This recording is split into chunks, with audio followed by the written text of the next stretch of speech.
Something I wish I did better during the GCSE period was definitely making a proper timetable that I stuck to.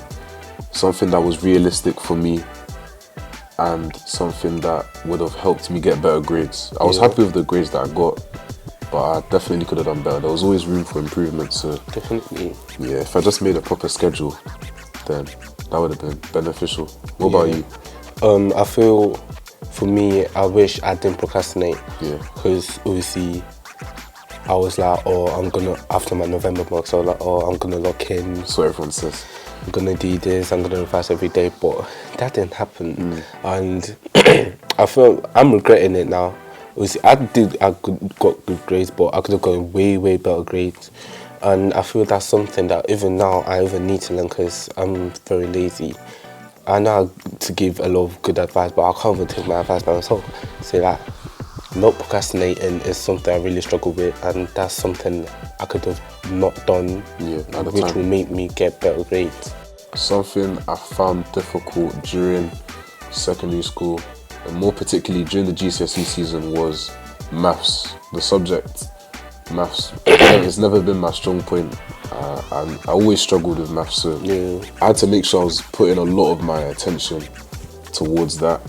During our interventions during the period of it, it was something I had to always pay attention to. I had a maths teacher that was always hard on me because she wanted the best from me, and in the end, like, her encouragement and her level of strictness ended up helping me pass, so I was grateful for that.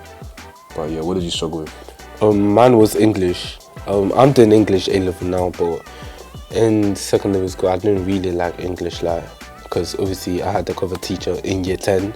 So in my mind I was like, oh yeah, I'm happy, like freedom, like nobody's teaching me, we're all playing. But I think it really hit me like in year 11 towards the exams, because other people in my year has learned like different topics that I didn't learn. So that's where the level of difficulty came, when other people knew things I didn't know because I had a cover teacher.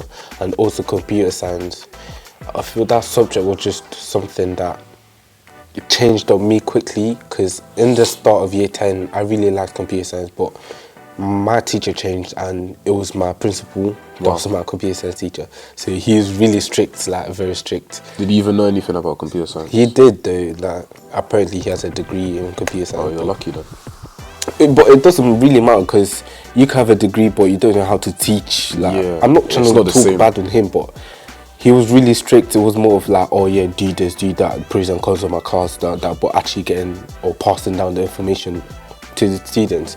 He was dashing out isolation, like any little thing, got isolate for the whole day, and people were definitely scared of going to his classes. People were chatting of the fact that, he cared more about the reason of his class than actually what the people are learning. So I think that's what made me lose interest in computer science. So yeah, that's what I found difficult. For me, stress was something that I was really stressed during GCSEs, because my siblings, for example, my dad, they really got good grades in education, so they put that standard up for themselves in my family, so either had to match that standard or be better than them. So I was really stressed because I'm not the most academically talented person, or gifted person, so I wasn't getting the best grades as them. So that's why it was really stressful for me. But I would say, for example, my friends almost every day after school, they always come to my house, we're playing PlayStation, we're getting food, just spending little time.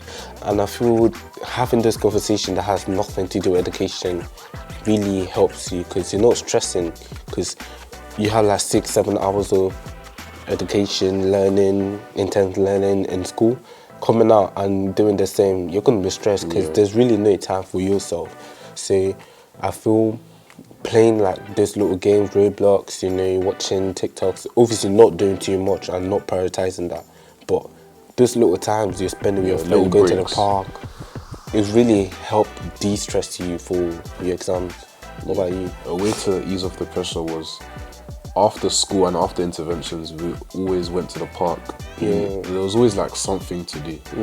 If we're not going to someone's house, we're going to the park to play football, we're getting food, we're just going out and taking our minds off of the exams. Exam and the stress, that's really helpful too. How was your parent eating? My mum was she wasn't too hard on me, and I'm happy about that, because I feel like a lot of people who have very harsh parents and are too hard on them, the stress is too much, and it might cause people to underperform when they have too much stress. So my mum was very encouraging. She did push me towards like, make sure you're doing this, like, but it wasn't too hard, and I'm grateful for that. So yeah, I feel my mom, spiritually she was there, because she was praying. I remember the first day of GCSE, from 5 a.m. down to when I was getting ready, she was praying, and that really helped there. But in terms of like encouragement, she was helping me. She was always giving me words of advice. She just like, she was just making sure I just pass. Yeah. But my dad was like, get A stars, because he got A stars, so he definitely wanted me. But I feel they really helped me though, like, they really, really helped me. Yeah. Did you get any rewards? I did not get anything. I know people were getting money. My friend got £50 per 9. My friend got £100 per fools, and that's a lot of money. But I know. I'm not trying to say my parents are not good. Yeah. They're good in what they do, but I feel I did get a reward. I remember getting like the biggest food, the biggest chicken that night, that dinner, and that showing that little thing actually helps the student or the pupils or the children. Yeah. What I'll say to people that are doing GCSEs or they're gonna do GCSEs right now is start early. Yeah. Start really early, because the earlier you start, the better for you. And do not procrastinate, because if you procrastinate, you're just gonna keep procrastinating and you end up not even doing nothing. So start early, plan, don't procrastinate, and you're gonna do it. You're gonna smash it. Yeah. What about you? Definitely sticking to a schedule that is comfortable for you and realistic, so that you can actually perform the best you can. Yeah. That's always going to be important, so that you have a structure to your learning. But then obviously it might sound like obvious, but even just sticking to what you actually struggle with is very important, because you'd be surprised about the people that just like practice and go over what they're already good at, because they don't really like working on something that they struggle with. Yeah. Like I was doing that a lot as well, but then I realized that you need to put your most effort and your attention towards the subject that you struggle with. So that's always important. Yeah. For me, because I recently started sixth form in September, so obviously going to sixth form, that I knew nobody, like I was the only person from our secondary school. It was really hard, like the first few weeks, first few months, obviously, because I haven't got my friends from my old school.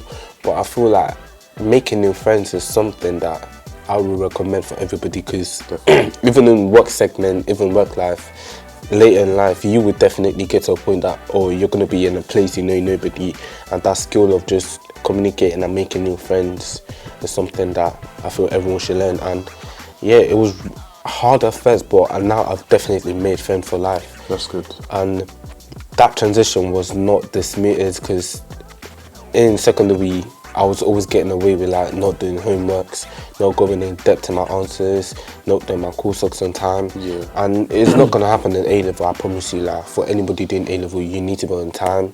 You need to change the way you were doing in GCSE. You can't, even though you got A star in GCSE English, you come to A level, it's not the same. There's a very big difference. Yeah. So, and you need to learn that quickly, because your exams are in the corner. You have a month and you have a year and few months to actually learn all your content, and it's way more difficult than GCSE. You had 5 years, so you need to learn that skill quickly. And me learning that skills quickly was what I found very difficult while transitioning. Yeah. For me, I'm in year 13 now, but when I went from year 11 to year 12, I would say the transition was quite easy, purely because I was going into college with my friends from secondary. You're lucky then. Yeah, very lucky. So we had our own little bubble that we stayed in. Yeah. As we got comfortable with the college, we started venturing out and talking to people we've never met before to make new friends. And that was simple for me, because I'm quite a confident person. Definitely. I'm not really shy. So making new friends you know, in and out of my subjects and my lessons was quite simple. And I'm happy about the difference, the level of freedom and independence that you get in college and sixth form. It's amazing compared to secondary I like it as well, but I feel when it comes to, like, for example, the foods, because in my secondary school, it was really expensive and it wasn't worth it. Like, you get like 3 or 4 chicken nuggets for like £1.50. That doesn't make sense. But now in my secondary school, it's more like of a Black Caribbean chef, you know, so like jerk chicken, curry goat, all those big portion of food for like £2.70 with dessert. I'm definitely gonna spend more, and we have like more free time. You could go outside of the building, for example, during lunch and break. So I'm always getting food. I was always getting food because I feel like, oh, I was learning a lot. So let me get food to support my learning. So I've spent a lot this few months, and I need to stop.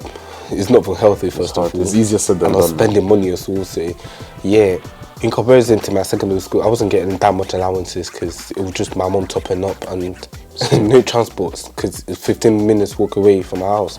So me getting that more money is making me spend more, and there's more freedom. But it's the way people treat the freedom they have, so they don't get into the bad side. Do you get? Yeah. What I'll say is, do not stress, obviously. Even though, before doing a GCSE, don't stress. Have a positive mindset. Don't be going there saying, oh, I'm cooked, or I'm not going to do it, I'm going to fail. Don't do that, because that's definitely not good. I feel like the more you put your mentality into what you're going to do, it's going to be better. For example, like, if you're mentally going in there saying I'm finished, you're actually going to be finished. Let's be real. But if you have, even there's a tiny bit of positivity in whatever you're doing, it's going to help you. Like, even there's a little bit, go there, be positive, and you're going to get the results. Try not to stress too much. Definitely. Do anything you can to take your mind off revision during your breaks. Something that you enjoy, but then always make sure you're sorting your time properly. Focusing on what you struggle with again, so that you don't end up wasting time, and before you know it, it's exams. So if you do all of those things, you'll be fine. And that's it. Thank you.